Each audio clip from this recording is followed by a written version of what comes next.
ایک رب کی عبادت کر لو، صرف ایک رب کی۔ مختلف رب بناؤ گے، کس کس کی بات مانو گے؟ ایک رب کہے گا فلاں کے پاس جاؤ، دوسرا کہے گا فلاں کرو، تیسرا رب کہے گا فلاں کرو۔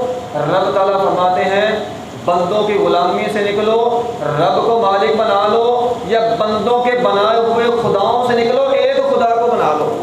یہی مثال ہے دو قومی نظریے کی۔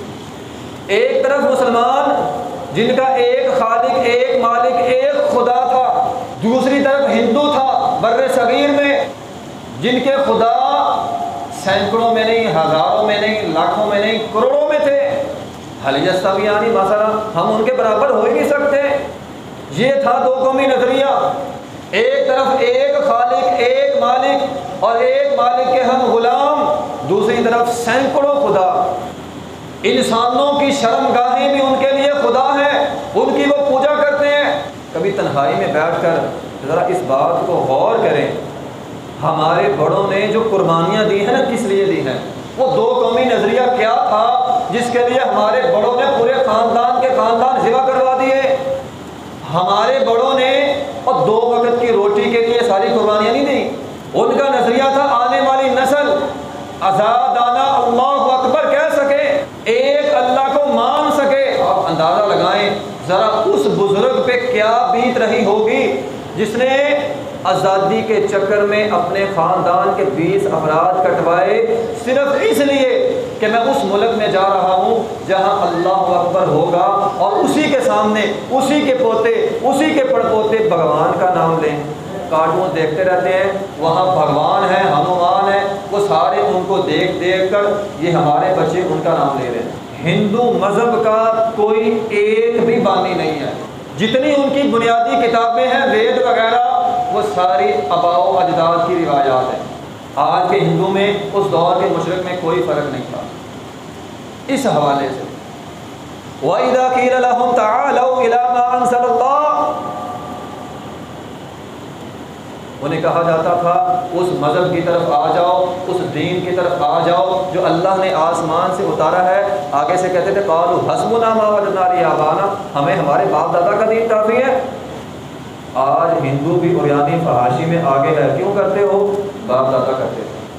اور آج پاکستان کی بیٹی، امت مسلمہ کی بیٹی، وہ بھی ہندو کے نقش قدم پہ چل رہی ہے۔ میرا لباس بھی کم سے کم تر ہونا چاہیے، اس کے بغیر تو ٹک ٹاک بنتا نہیں ہے، یوٹیوبر بنتا نہیں ہے، ارننگ آتی نہیں ہے۔ لباس کم ہوگا تو آئے گی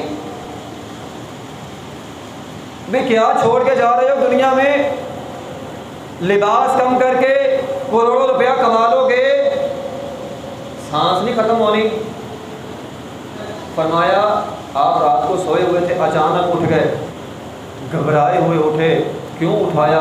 نبی علیہ السلام نے فرمایا آج رات آسمان سے فتنے آئے ہیں، دنیا میں ایسی عورتیں ہوں گی جو لباس پہننے والی ہوں گی، حقیقت میں لباس، لیکن لباس ہوگا نہیں، کل قیامت کے دن پہ ننگی ہوں گی۔ ہندو مذہب کے اندر ہے اپنی بیٹی کو بھگوان کے نام پہ ذبح کر دو۔ کبھی کبھی تنہائی میں بیٹھ کر یہ باتیں سن کر سوچیے گا ہمارے بڑوں نے کس لیے قربانیاں دی ہیں۔ یہ کام تو ہندوؤں کے تھے، بیٹیوں سے نفرت کرنا، ان کو بھگوان کے نام پہ ذبح کرنا، ان کو قتل کرنا، ان کا یہ ہندوؤں کے کام تھے جو آج مسلمانوں کے اندر آ گئے۔ اخبارات میں ہم پڑھتے ہیں، میڈیا میں ہم دیکھتے ہیں، باپ نے بیٹی ماں دونوں کو قتل کر دیا کیونکہ بیٹی پیدا ہوئی تھی، اپنی بیوی کو طلاق دے دی کیونکہ بیٹی پیدا ہوئی تھی۔ جس کو اللہ تعالیٰ 2 بچیاں دے دے، ان کی اچھی طرح پرورش کرے، پرورش کرنے کے بعد اچھی طرح بیاہ دے، وہ بندہ جاء یوم القیامہ انا وضم اصابعہ، تو میں کل قیامت کے دن آئے گا، میرے ساتھ ایسے ہوگا جیسے یہ 2 انگلیاں ملی ہوئی ہیں۔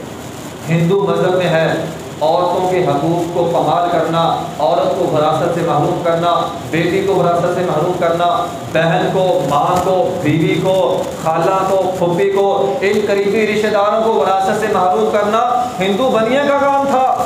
ہندو بنیا مردوں کو جلاتے ہیں۔ یہ 2 قومی نظریہ سمجھیں، ہمارے بڑوں نے کس لیے قربانیاں دی ہیں، وہ مردوں کو جلاتے ہیں۔ اور اسلام کیا کہتا ہے؟ پیار کے ساتھ نہلاؤ، کفن پہناؤ، خوشبو لگاؤ،